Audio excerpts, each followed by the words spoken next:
Assalamualaikum warahmatullahi wabarakatuh. Kembali lagi dengan pelajaran ekonomi kelas 11, masih di bab 1 mengenai pendapatan nasional, dan fokus materinya kali ini adalah pendapatan per kapita. Yang mana tujuan pembelajarannya ada 3. Pengertian pendapatan per kapita, fungsi pendapatan per kapita, dan cara perhitungan pendapatan per kapita. Nah, langsung saja kita masuki yang pertama, yaitu pengertian pendapatan per kapita. Pendapatan per kapita adalah ukuran jumlah uang yang diperoleh per orang di suatu negara atau wilayah geografis. Pendapatan per kapita ini dapat digunakan untuk menentukan pendapatan rata-rata per orang untuk suatu daerah untuk mengevaluasi standar hidup dan kualitas hidup penduduk. Pendapatan per kapita untuk suatu negara dihitung dengan membagi pendapatan nasional negara tersebut dengan penduduknya. Nah, ini udah masuk rumus ya, tapi nanti kita jelaskan lebih lanjut.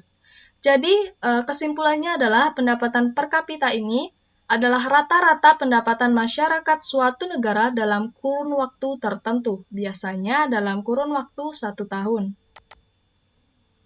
Nah, yang kedua, fungsi pendapatan per kapita. Apa saja sih fungsinya? Nah, yang pertama, fungsi pendapatan per kapita adalah untuk mengetahui apakah suatu negara atau wilayah tersebut atau daerah tersebut bisa disebut sejahtera atau tidak.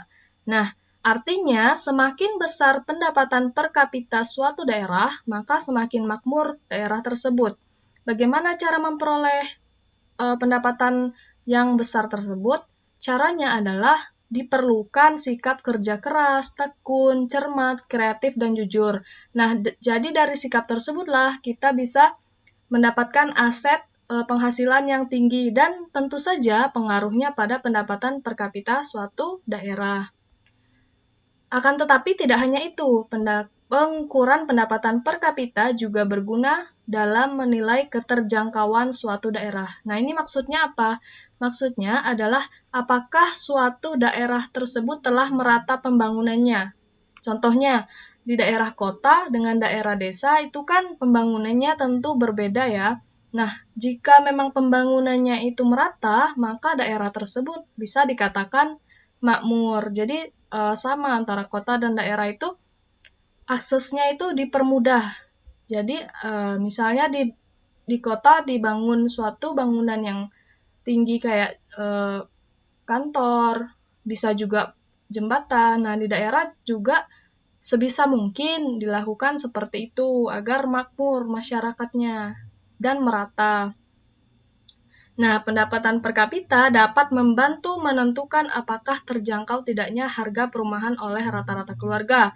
Daerah yang terkenal mahal seperti di kota besar misalnya, mempertahankan rasio harga rumah rata-rata yang tinggi terhadap pendapatan per kapita. Jadi, setiap daerah itu punya strategisnya masing-masing. Nah, daerah-daerah yang di perkotaan biasanya semakin strategis tempatnya, maka harga perumahan tersebut semakin mahal. Makanya, kalau di daerah kota itu tentu saja harga-harga perumahan itu jauh lebih mahal dibanding harga di desa, karena memang untuk mempertahankan rasio harga rumah itu. Seperti itu fungsinya. Lanjut,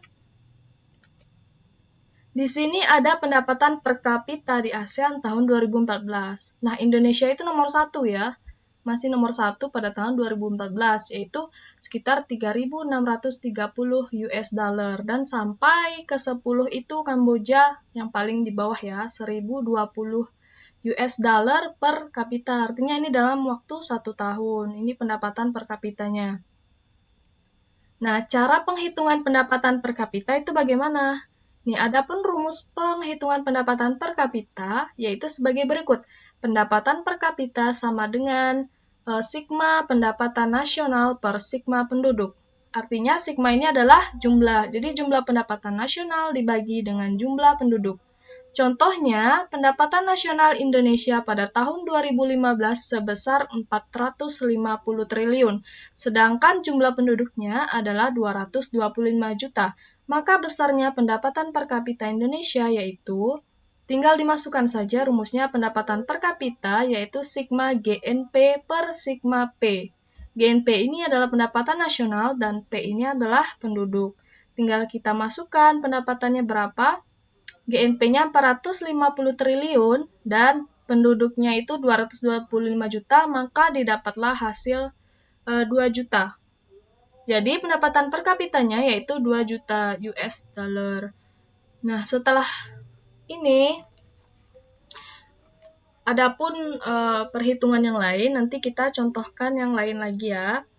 Karena pelajarannya hanya 3, tujuannya yaitu telah disampaikan tadi. Maka kita akhiri sampai di sini ya. Assalamualaikum warahmatullahi wabarakatuh.